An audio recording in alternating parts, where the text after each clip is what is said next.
اللہ تعالیٰ نے یہ بندوبست کیا نبی پاک علیہ السلام کے ذکر کا.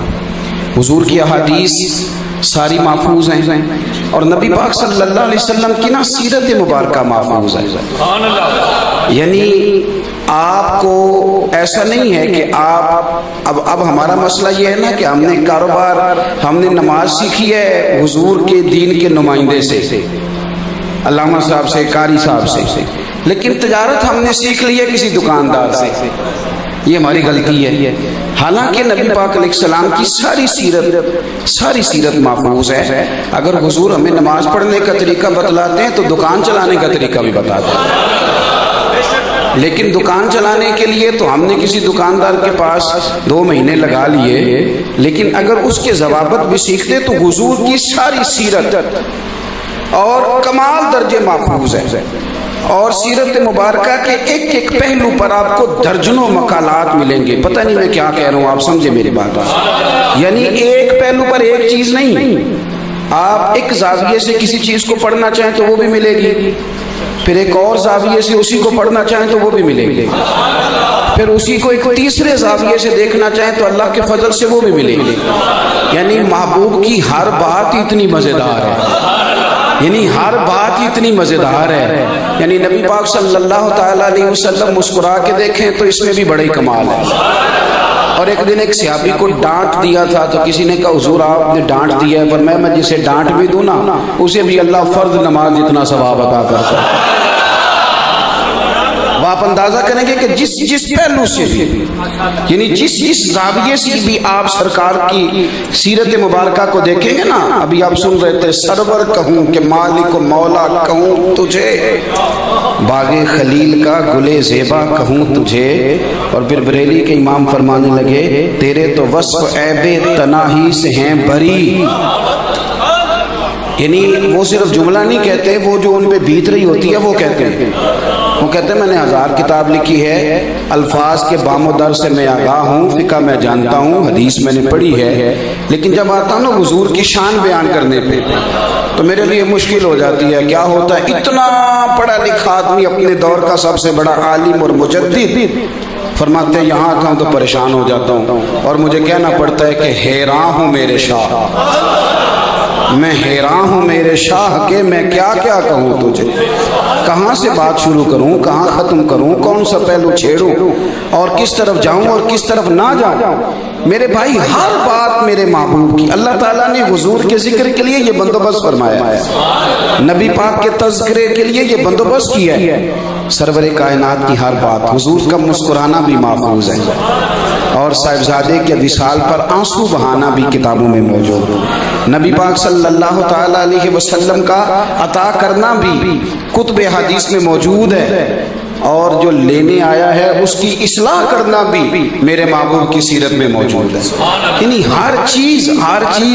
اور جس کو حضور نے فرمایا تو مانگنا، بلکہ تو اس طرح کر جا کلاڑا لے کے آ 2 دینار کا، وہ بات بھی کتابوں میں موجود ہے. یعنی ہر پہلو اللہ تعالیٰ نے اپنے محبوب کی سیرت کا محفوظ رکھا. اب ہمارے ذمہ کیا لگایا گیا؟ ہمارے ذمہ لگایا گیا حضور کا ذکر کرنا. اور کس طرح ذکر کرنا کہ فرمایا تم ایک بار درود پڑھو گے نا، ایک بار تو تمہارا رب 10 رحمتوں کا نزول کر دے. اچھا ایک بات اور عرض کروں یہاں آپ کو، ہمارے اب جو فضائل کی چیزیں ہیں وہ ویسے ہی لوگ بیان نہیں کرتے اور سنی نہیں جاتی، اس لیے کہ بیان تو ہوگا نقطہ. میں نقطہ دینے لگا ہوں، بلکہ پورا ماحول بناتے ہیں. کہتے ہیں اب تو میرا تو اس جماعت سے تعلق ہے جس کا نقیب بھی شہنشاہ نقابت ہوتا ہے. تو یعنی جب وہ بھی بادشاہی ہوگا تو آپ بات کس سے کر سکیں گے؟ شہنشاہ کو تو ہاتھ لگاتے بندہ ڈرتا ہے نا. تو بعد اب آپ ملاحظہ کرنا پڑتا ہے شہنشاہ کو کہنے کے لیے کہ مہربانی کر تو دے دے ٹائم. اب چونکہ شہنشاہ ہے تو چلو کوئی فقیر بھی آیا بیٹھا ہے اس کا بھی تو دھیان کر. تو میں جو بات عرض کرنے لگا اس پر آپ غور فرمائیں گے. ذکر محبوب صلی اللہ تعالیٰ علیہ وسلم، حضور کے ذکر میں جتنی چیزیں ہمارے یہاں فضائل کی چیزیں نہیں بیان ہوتی. یعنی اگر آپ کے مولانا صاحب جمعے والے دن یہ بات بیان کریں، میں اپنی مسجد میں جمعے والے دن بیان کروں کہ ایک بار درود پڑھا جائے گا تو اس پر 10 نیکیاں ملیں گی، تو اب یہ تو لوگ کہتے ہیں یہ تو کوئی نقطہ نہیں بیان کیا، اس کا تو ہم پہلے بھی پتا تھا. آپ میری بات کو سمجھے میں کیا عرض کرنا چاہتا ہوں. اس کا آپ یہ مولانا صاحب تو نقل کر رہے ہیں, آپ اس کو سمجھیں, یہ مولانا تو اس کو صرف نقل کر رہے ہیں. یہ آپ نے کیسے کہہ دیا کہ میں نے پہلے بھی سنا ہوا ہے؟ یہ مولانا نے صرف نقل کیا ہے, یہ بات مولانا کی نہیں, یہ بات مدینے والے رسول کی ہے. آپ کو اس زاویے سے سننا ہے, اس زاویے سے سننا ہے. انہی کی محفل سوارتا ہوں, چراغ میرا ہے رات ان کی, اور انہی کے مطلب کے کہہ رہا ہوں, زبان میری ہے بات ان کی. آپ حضور کی ہر بات کو قبول کریں گے, ہر بات. ہمارے ہاں یہ ہوا ہے کہ کچھ اس طرح کا ماحول اسلام کے ساتھ بنایا گیا, معاذ اللہ, جس طرح کا یورپ سے لوگ پڑھ کے آئے تھے نا, کہ پنڈت کا, جوگی کا معاذ اللہ کوئی کام نہیں کہ وہ سیاست کی بات کرے, وہ تجارت کی بات کرے, اس کو غار میں بند کر دو, کبھی کو دعا شعا کرانی ہوئی تو اس سے کرا لیں گے, باقی اس کا تعلق کوئی نہیں. اب ہم نے کیا کیا ہے, ہم نے یہ کیا ہے کہ ذکر مصطفیٰ صلی اللہ تعالیٰ علیہ وسلم کو معاذ اللہ پابند کرنا شروع کر دیا مسجد کے اندر, مسجد میں اور محفل میلاد میں اور مخصوص لوگوں میں, یعنی مخصوص لوگوں میں. اور ذکر کرنے والے بھی کئی میری طرح کے ایسے ہیں جو مخصوص لوگوں میں ذکر کرنا پسند کرتے ہیں. یعنی آپ کہہ دیں نا کسی جگہ ولیمہ ہو رہا ہے تو کسی نعت خان سے کہہ دیں, سب کی بات نہیں کرتا, الا ماشاءاللہ آپ کہیں جناب نعت پڑھو تو کہتا ہے یہاں موقع نہیں, یعنی یہ موقع نہیں. تو میں کہتا ہوں ذکر رسول کا بھی موقع ہوتا ہے. یہ کیا بات ہوئی آپ نے, اللہ اللہ کرنے کا بھی موقع ہوتا ہے. آمنوا اذکروا اللہ ذکرا کثیرا وسبحوہ بکرۃ واصیلا, یہ تو تم نے ہر وقت کرنا ہے, صبح شام کرنا ہے, اس کے لیے بھی تمہیں موقع کی تلاش ہے.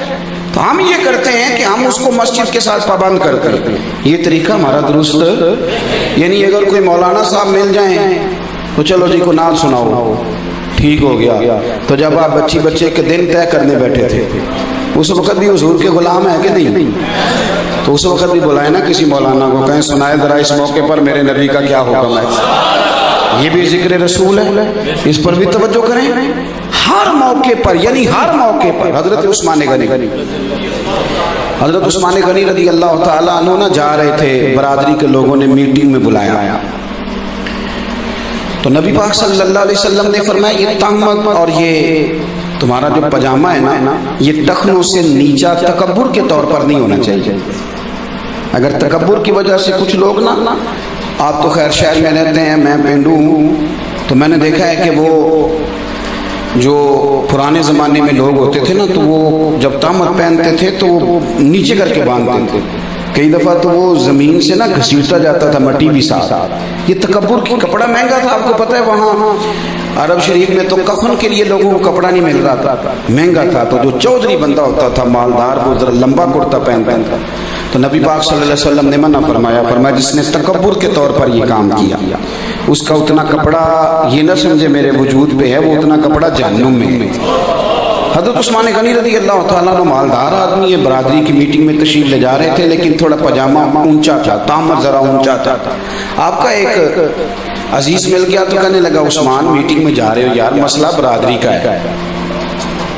یعنی ذکر رسول صرف اہل میلاد تک محدود نہیں, صرف ربیع الاول شریف تک محدود نہیں. انہوں نے کہا جناب اب بات آ گئی ہے برادری کی. وہ بات ٹھیک ہے کہ آپ کے محبوب نے منع فرمایا ہے کہ ٹخنوں سے اونچا رہنا چاہیے, پر برادری کی میٹنگ ہے اور شریک جمع ہوں گے اور رقیب جمع ہوں گے, اور وہ کہیں گے کہ دیکھو عثمان اب کنجوسی کرنے لگ گیا ہے, تھوڑا کپڑا خریدتا ہے, تو لہذا ٹھیک ہے باہر نکلو گے نا جب.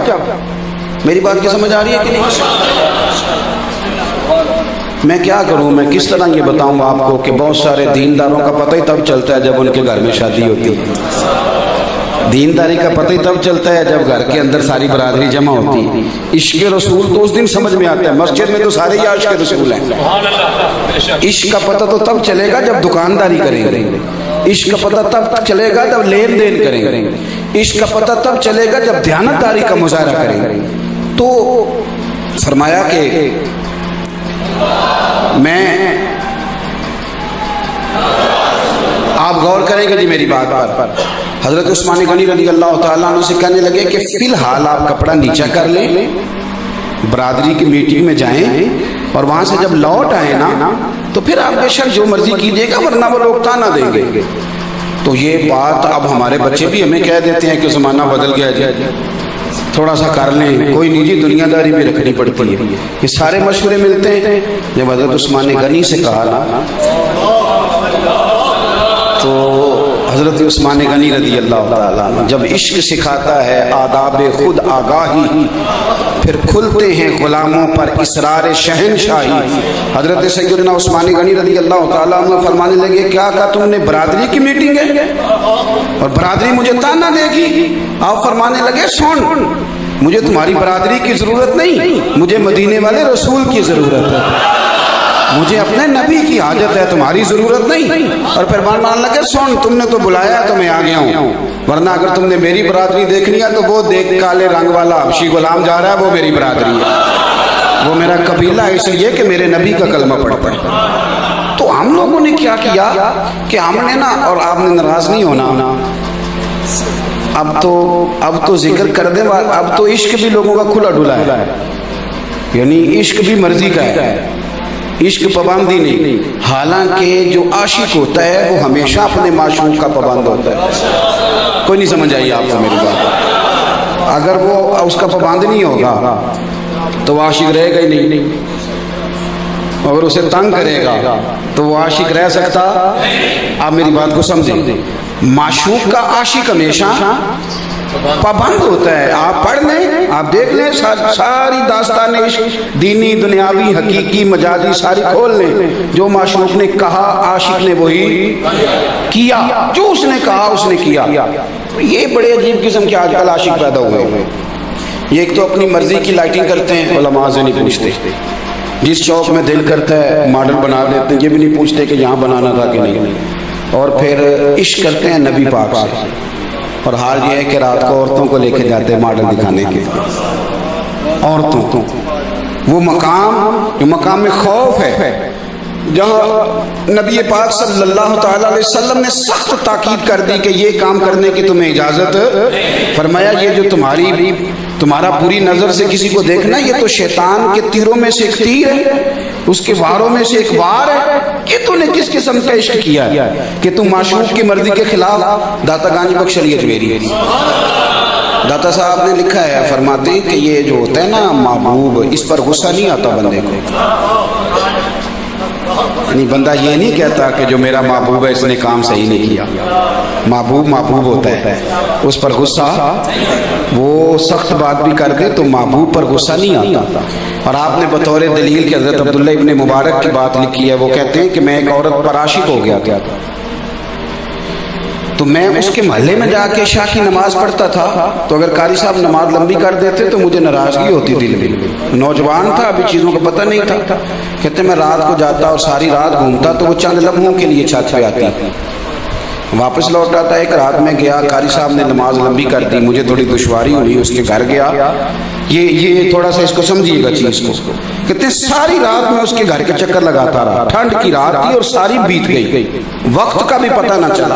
وہ سحری کے وقت چھت پہ آئی اور آگے کہنے لگی گھر میں کچھ مہمان ہیں، کوئی مجبوری ہے، آج کوئی بات نہیں ہو سکتی۔ کہتے ہیں کہ وہ اس نے جب کہا نا تو مجھے دنیا میں سب سے زیادہ مجبور وہ بی بی لگی، یعنی میں نے یہ نہیں کہا کہ بہانہ کر رہی ہے، میں نے یہ نہیں کہا کہ جھوٹ بول رہی ہے، چونکہ پیار تھا نا، میں نے یہ کہا ہی نہیں، مجھے پیار تھا، میں نے کہا کہ بیچاری مجبور ہے، دیکھو پھر بھی 1-2 منٹ کے لیے صحیح آئی تو ہے نا۔ فرماتے ہیں جب میں وہاں سے لوٹ رہا تھا تو امام مؤذن فجر کی اذان دے رہا تھا تو میرے اندر سے آواز آئی، عبداللہ اگر بی بی کے لیے ساری رات کھڑا رہ سکتا ہے تو رب رسول کے لیے بھی کھڑا رہ سکتا ہے، اللہ رسول کے لیے بھی تو کھڑا رہ سکتا ہے۔ پھر تجھے کوئی سخت حکم دیا جائے گا دین کا تو تجھے کوئی غصہ، لیکن تو پیار کرتا ہے، پیار کرنے والے غصہ کرتے، انہیں کوئی ناراضگی ہوتی تو فرمانے لگے کہ پھر میں نے توبہ کر لی اور میں نے کہا کہ یہاں ان رستوں میں اور اس راہ میں جو اپنا اب ضائع کرنا ہے تو وہاں نہ ضائع کروں جہاں ایک لمحہ بھی دیا جائے تو اللہ تعالیٰ میرا جتنی عزت عطا فرما دیتا ہے۔ تو میرے بھائی آپ نے غور کرنا ہے، ہمیں میلاد ہو، کوئی محفل ہو، کوئی شادی ہو، کوئی نکاح ہو، ہم اور پھر جو معشوق ہوتے ہیں وہ اس طرح کے نہیں ہوتے کہ سویرے عشق کریں اور شام کو بھول جائیں، شام مش کریں اور سویرے یہ کس قسم کا عاشق ہے؟ اس نے تو دعویٰ ہی صحیح نہیں کیا۔ ہم نے کیا کرنا ہے؟ ہم نے ذکر مصطفیٰ ہر موقع پر کرنا ہے اور ہر جگہ پہ کرنا ہے، اور کوئی ذکر میں کوئی بات مشکل آ جائے، کوئی احکام اللہ رسول کی بظاہر مشکل بھی نظر آئے، تو ہم نے اس لیے قبول کرنا ہے کہ جو معشوق ہوتا ہے اس کی ہر بات مانی جاتی ہے، اس کی ہر بات کو قبول، اور پھر بحث بھی نہیں کرنی۔ مجھے آج کل پریشانی بڑی ہے، میں چھوٹا آدمی ہوں، میں تو کسی عالم کو، کسی باعث کو، کسی کو کچھ کہہ بھی نہیں سکتا، لیکن مجھے بڑی پریشانی ہے۔ جس طرح کبھی گمسان کا رن پڑتا تھا نا جنگوں میں، گمسان کا رن یہ ہوتا تھا کہ پتہ ہی نہیں چل رہا کون کہاں ہے، کہاں لڑائی، پتہ ہی کوئی نہیں، کیا حال۔ اب ہمارے نا میڈیا پہ پتہ ہی کوئی نہیں کوئی کیا کر رہا ہے، کون صحیح ہے کون غلط ہے، کون کس کو کچھ کہہ رہا ہے، اللہ ہی بہتر جانتا ہے۔ اللہ معاف کرے، پتہ نہیں کیا بن گیا، اور ہر چیز ہم نے الجھا کے رکھا، یعنی اہل حق کے اندر بھی اس انداز میں بات ہوتی ہے کہ بیچارے میری طرح کے لوگ الجھ جاتے ہیں کہ پتہ نہیں ٹھیک کون ہے، یہ بھی یا رسول اللہ کہنے والا ہے، یہ بھی یا رسول اللہ کہنے والا ہے، یہ بھی بہت بڑی ہستی کہلاتا ہے، یہ بھی الجھا دیا۔ اور ذمہ دار لوگوں سے میں اپیل کرتا ہوں کہ بحث کے دروازے کم سے کم کھولیں، مہربانی فرمائیں، جہاں تک ہو سکتا ہے کم اس کا محل خیر تو نیکی کریں، یہاں تو کوئی اجتماعیت کا ہے۔ اور آپ حضرات سے بھی میری گزارش ہے، بحث نہ کریں، غلام بحث نہیں کرتے، جو غلام ہوتے ہیں وہ بحث ہے، غلاموں کا کام بحث کرنا نہیں، غلامی کرتا ہے۔ یہ میلاد آ گیا نا جی، جس کی ساری نسلیں پیچھے سے میلاد مناتی آ رہی ہیں نا، وہ بھی کسی مولوی کی تقریر سن کے آ جائے گا سویرے کہ جی فلانا کہہ رہا تھا جائز نہیں، تو میں کہتا ہوں کتنے سال ہو گئے مناتے ہوئے، علماء کو دلیلیں دیتے ہوئے، کتابیں لکھتے ہوئے، آپ ابھی تک۔ اور یہ نہیں مسئلہ کہ بندہ مطمئن نہیں، یہ ویسے ہمارا مزاج ہے بحث کا، پتہ بھی ہے، دلیل ذکر کر دی گئی جمعے والے دن، ذکر کر دی گئی محفل میں، دلیل ہم تک پہنچ گئی، ہمارا مزاج ہے تھوڑا سا نا، تھوڑا بحث میں جانے کا، اس مزاج کو بدلیں۔ اب میں تو نہیں بتاتا، مجھ سے بہت سارے لوگ اپنے آ کے جب پوچھتے ہیں نا کہ میلاد جائز ہے کہ نہیں، تو میں کہتا ہوں سالوں بیت گئے تمہیں بتاتے ہوئے، اب یہ نہ پوچھا کرو جائز ہے کہ نہیں، اب یہ پوچھا کرو کہ میلاد کی جھنڈیاں وضو کر کے لگانی چاہیے کہ بغیر وضو کے بھی لگ جاتے ہیں۔ بات ہو گئی، ساری زندگی یہی پوچھنا ہے تم نے، اب تو مسئلے طے ہو گئے، اب تو زمانہ بیت گیا، یہی سوال کرو گے اب ساری زندگی۔ اب تھوڑا آگے بڑھو، اب تھوڑا ذوق بناؤ، اب تمہاری کیفیات بدلنی چاہیے۔ بحث سے بچیں، غلام بحث، غلام تو چپ کر کے بات مانتے ہیں، بحث تو کرتے ہیں برابر کے لوگ، غلام بحث کوئی نہیں سمجھ آئی آپ کو میری بات، دو بندے برابر کی ہو نا، سٹیٹس ایک ہو، تعلیم ایک ہو، وہ بحث کرتے ہیں، غلام بحث۔ حضرت امام محمد بن حنبل رحمۃ اللہ علیہ نے ایک غلام خرید کے لائے، تو امام صاحب رحمت مجھے دے دی، امام صاحب جب غلام خرید لائے تو خرید کر کے نا تو آپ اسے گھر لائے تو فرمانے لگے تیرا نام کیا ہے؟ وہ کہنے لگے حضور غلاموں کا نام نہیں ہوتا، آپ کسی اور کو بھی آواز دیں گے تو میں سمجھوں گا مجھے ہی بلا رہا ہے۔ تو آپ فرمانے لگے اچھا، فرماتے ہیں اس کی پہلی بات نہیں نا میری طبیعت میں ایک عجیب سا ٹھہراؤ پیدا کر دیا۔ میں نے اس سے پوچھا تو کھائے گا کیا؟ کہنے لگا حضور غلاموں کے نخرے نہیں ہوتے۔ حضور بابا بلے شاہ صاحب کہتے ہیں کہ ہم کتے کے مالک ہوتے ہیں، اور کتے کو نا ایک روٹی ڈالتے ہیں، دوسری مانگیں تو کئی دفعہ جوتا بھی مار دیتے ہیں، ہم سو جاتے ہیں وہ ساری رات پہرا دیتے ہیں، ہم اے سی کے نیچے پنکھے کے نیچے ہوتے ہیں، لیکن وہ صبح جا کے نا تو کسی درخت کے نیچے رخ کے نیچے سوتا ہے۔ فرماتے ہیں جس کا تو مالک ہے اس کی ڈیوٹی دیکھ اور اپنا انعام دیکھ، ایک روٹی، اور فرمانے لگے جو تیرا مالک ہے۔ اب شعر سنیں، اب آپ کو سمجھ جائے گی کہ صوفی بتاتا کیا ہے۔ بابا صاحب فرمانے لگے راتی جاگے تے شیخ صدا میں، راتی جاگ دے کتے تیتھوں اتے، لفظ سادے ہیں پر پیچھے بولنے والا چونکہ اللہ کا مقرب ہے تو تاثیر دیکھیں کتنی ہے۔ فرمانے لگے تو راتی جاگے شیخ صدا میں، راتی جاگ دے کتے تیتھوں اتے، ایک برگی دا قدر پچھان پامیں مالک ہوں ون ستے، تیتھوں اتے اوے رکھا سکھا کھا دینے جا رکھاں وچ ستے، تیتھوں اتے اٹھ بلیا چل یار منا لے نہیں تے بازی لے گئے نہیں کتے، اٹھ بولے آ چل یار منا لے، نہیں تو پھر بازی لے گئے۔ تو دیکھنا کہ وہ اللہ تیرے اوپر کتنی نعمتیں کرتا ہے، اور تو کہتا ہے میری فجر میں آنکھ نہیں کھلتی۔ تو میں دوستوں سے کہتا ہوں نماز قربانی والی تو ہے ہی فجر، تو اگر تیری وہاں نہیں کھلتی تو پھر تو قربانی کیا دیتا ہے نماز کی؟ باقی تو نمازیں ویسے چلتے پھرتی آ جاتی ہیں دن میں، جو اٹھ کے بستر چھوڑ کے نیند چھوڑ کے پڑھنی وہ ہے ہی فجر۔ تو اگر وہی نہیں تجھ سے پڑھی گئی تو پھر تو نے کمال کیا کیا ہے؟ اور میں آپ کو عرض کروں یہ بھی بہت بڑا بہانہ ہے کہ میری آنکھ نہیں کھلتی۔ میرا ایک سنگی سعودی عرب میں رہتا ہے، تو میں جب بھی اس سے ملتا میں اس سے یہی پوچھتا فجر پڑھتے ہو؟ کہتا ہے حضرت جی دعا کریں۔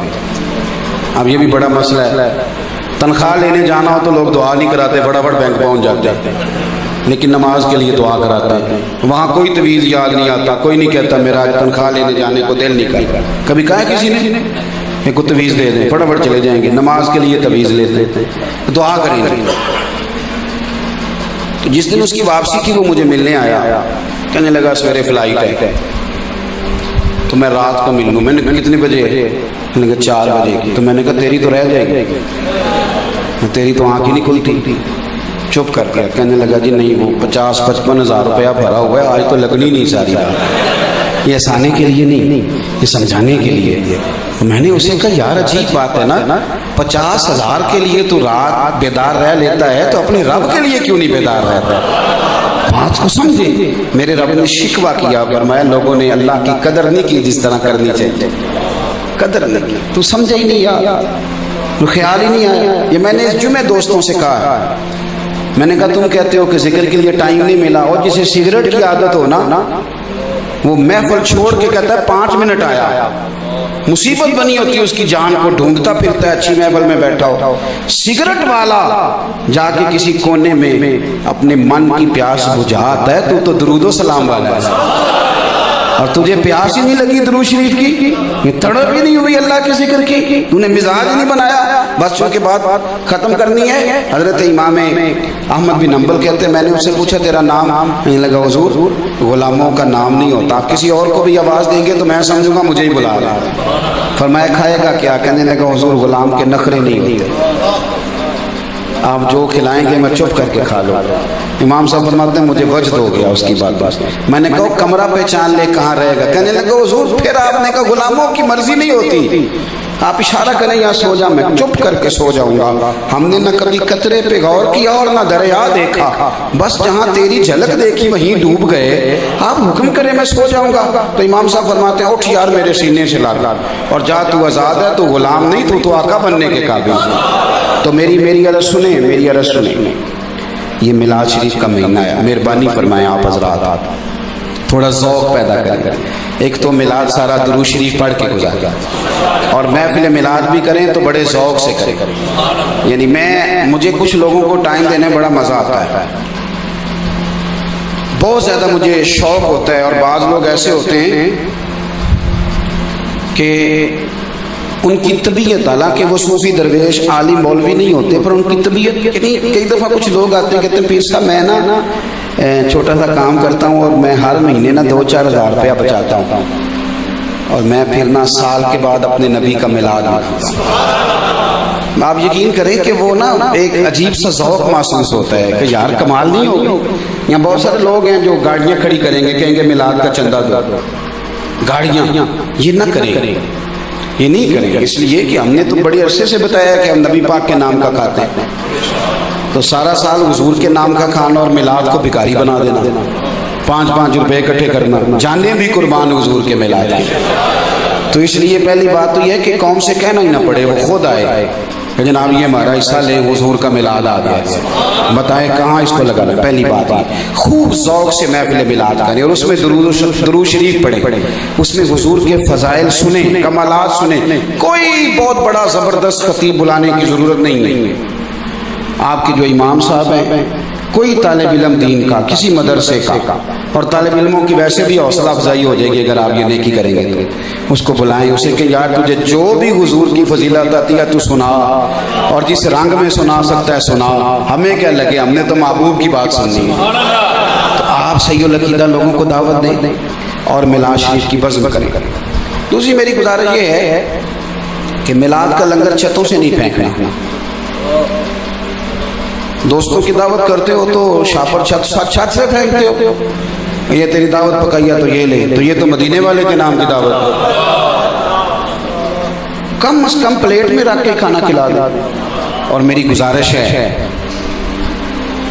کچھ صحابہ نا جہاد پہ جاتے تھے تو حضرت عمر فاروق رضی اللہ تعالیٰ عنہ ان کے گھروں پہ جا کے دستک دیتے تھے، فرماتے تھے کوئی کام ہے تو بتاؤ میں تمہارا کر دیتا ہوں، کیونکہ تمہارے غریب لوگ جو غرباء ہیں اگر ان کو تھوڑا سا وقار مل جائے، میں کیا کروں کہ میری محفل میلاد کی صدارت بھی وہ کرتا ہے جس نے 50,000 محفل میں دیا ہو، اور یہاں اعلان ہوتا ہے اسپیکر سے فلانے صاحب آگے آ جائے، فلانے صاحب، یعنی سیاستدان تو پہلے ہی اہمیت نہیں دے رہے تھے ماڑے بندے کو، تو اب محفل میلاد میں بھی وہ فارغ ہو گیا، فرنٹ سیٹ پہ وہ بیٹھیں گے جن کے ہاتھوں میں نوٹوں کی دتی ہے، وہ ذرا اگلی سیٹوں میں بیٹھیں گے، ان کو پھر عشق رسول کی ڈگریاں ملیں۔ تو میری گزارش ہے کم از کم جو آدمی آپ نے دیکھا ہے کہ 30 سال ہو گئے مسجد کھولتا ہے، صفائی کرتا ہے، اور بیچارے کی فوٹو بھی کبھی نہیں آئی اور مسجد میں ڈیوٹی کرتا ہے، تو مہربانی کریں اس کو بھی کبھی فرنٹ سیٹ پہ بٹھائیں محفل میلاد، غرباء کو ذرا آگے بٹھا کے کھانا کھلائیں، ان کے ساتھ ذرا پیار کریں، انہیں ذرا توجہ دیں، وہ پوچھیں کیا ہوا ہے تو انہیں کہیں کہ حضور کا میلاد آیا ہے، اور محفل میلاد کا تو مقصود ہی غریب کی بات کرنا۔ یہ بہت سارے لوگ ہیں جو کہتے ہیں کہ میلاد شریف نہ کرو گریبوں کو دے دو، تو میں ان سے بھی اکثر کہا کرتا ہوں کہ یار آپ غلط فہمی کا شکار ہیں، دیکھو یہی تو وہ محفل ہے جہاں بات ہی غریبوں کی ہوتی ہے۔ کوئی بھی خطیب چھوٹے سے چھوٹا جب میلاد کا ذکر چھیڑتا ہے تو وہ کہتا ہے نبی پاک غریبوں کے غریب نواز بن گیا، تو یہی تو غریب پروری کا ذکر ہوتا ہے۔ تو یہ محفل بند کرانے کا آپ کا مقصود غریب کے حقوق پامال کرنے والی بات، تو یہی تو ذکر ہوتا ہے۔ تو مہربانی فرمائیں اس پر ایک توجہ دیں۔ ایک گزارش میری اور ہے آپ سے، آپ کو پتہ ہے کہ میلاد شریف میں غریبوں کا بھی ذکر ہوتا ہے اور بیٹیوں کا بھی بڑا ہی ذکر ہوتا ہے، یعنی بار بار کہا جاتا ہے کہ حضور کے آنے سے پہلے بیٹیاں زندہ دفن ہوتی تھی، سنتے ہو نا یہ بات؟ آج بھی تھوڑی سی زیادتی بیٹیوں کے ساتھ آتی ہے، حصہ نہیں دیتے ابا جی بیٹی کو، بڑا ظلم کرتے ہیں اور بلیک میل کیا جاتا ہے، بہت ساری جگہوں پہ تو پہلے ہی لکھوا لیتے ہیں، شادی سے پہلے بلیک میل کرتے ہیں، کہتے ہیں میرا مرے کا منہ نہ دیکھنا۔ تو میرا خیال ہے اتنا ظالم آدمی جو بیٹی کا حق مار کے بیٹھ جائے اس کا منہ ویسے بھی نہیں دیکھنا چاہیے، تو ضروری ہے اس کا منہ دیکھنا، جس نے حق مار لیا اور اس طرح مارا بلیک میل کر کر۔ تو میرا خیال ہے کہ اس محفل میلاد پہ ذرا یہ والی تحریک بھی پرزور کریں، اور بیٹی کا حق صرف اس نے نہیں دینا جس کی 4 مربع زمین ہے، 5 مرلے کے گھر میں بھی بیٹی کا حق ہوتا ہے، اس کا وہاں بھی حق ہوتا ہے۔ ربا کہتا ہے تیری شادی کر دی تھی تو بیٹے کو کاروبار نہیں شروع کرا کے دیا جو اس نے ضائع کیا تھا، پھر دوبارہ کرایا، پھر تیسرا کرایا، پھر باہر بھیجا تو وہاں سے بھی آ گیا، وہ جتنے مرضی ضائع کر دے، تو ابا جی گنتے ہی نہیں اور بیٹی بیچاری کا حق مار کے بیٹھ جاتی۔ تو اس پر تھوڑی توجہ کرنی ہے آپ نے۔ اور بھائیوں سے میں نے گزارش کرنی ہے، بھائیوں سے، وہ بھائی جن کو یاروں کے ساتھ گپیں مارنے کے لیے بیلنس مل جاتا ہے اور روٹی کھانی ہونا کہ چلو آج لاہور چلتے ہیں کھانا کھانے، تو انہیں گاڑی بھی مل جاتی ہے، دوست بھی مل جاتے ہیں، لیکن بہن بیچاری انتظار کرتی رہتی ہے، وہ کہتی ہے چلو ایک فون ہی کبھی کر دے، کبھی آ ہی جائے۔ میں ہمیشہ کہتا ہوں کہ بیوی کو 1 لاکھ روپیہ دو گے نا چھوٹی عید پہ شاپنگ کرنے کے لیے، تو کہے گی تو نے کوئی نوکھے نہیں دیے، سارا زمانہ ہی دیتا ہے، لیکن پرانا سوٹ دیا ہو بہن کو جا کے پرانا، تو سارے محلے کی بیویوں کو بتائے گی میرا بھائی بڑا اچھا ہے، ہر عید پہ آتا ہے۔ تو ہمارے لیے سب عیدوں سے بڑی عید عید میلاد النبی ہے، تو کوشش کریں گے بھائی کہ چلو اس عید پہ 12 سے پہلے بہن کو مل کے آئیں، جا کریں گے کوشش انشاءاللہ۔ چلے آپ ہاتھ کھڑے نہ کریں، آپ اپنے دل سے وعدہ کریں میرے ساتھ نہ کریں، تھوڑا سا ملیں، بیٹیوں کو ملیں، ان کے سروں پر نہ تھوڑا دست شفقت رکھیں، تھوڑا ان سے پیار کریں اور تھوڑی محبت کریں، اور جو ہمارے گھر آئی ہے وہ بھی کسی کی بیٹی ہے، اس طرح کریں کہ 12 ربیع الاول سے پہلے اتنی نیکی کریں کہ ان کی بھی تھوڑی تھوڑی کوتاہیاں معاف کریں۔ چلے اتنا ہی کہہ دیں کہ ربیع الاول شریف آیا ہے تو تھوڑا معاف کریں، تھوڑا درگزر کریں۔ عورت بیچاری کی ایک اولادی ہوتی ہے، وہ کچھ کام صحیح کرنا بھی چاہے تو چونکہ اس کا شعور ہی اتنا ہے، تھوڑا درگزر والا معاملہ، جو میاں صاحب نے ہر وقت ڈنڈا پکڑا ہوا نا اس سے بھی خرابی ہو رہی، تھوڑا درگزر والا معاملہ۔ یہ 12 ربیع الاول تک نا طبیعت کو ٹھنڈا رکھیں، ذوق. اور میں اکثر دوستوں سے کہتا ہوں کہ میلاد تو ایک ذوق کا نام ہے. آپ کا ذوق ہو, یعنی بیٹے کی شادی ہو تو ابا دیکھنے والا ہوتا ہے, یعنی مفت میں ہی اسے لگتا ہے کہ پتہ نہیں آج کیا ہے, اس کا بس نہیں چلتا, ورنہ زمین پہ پیر نہ رکھے, فضا میں رکھے.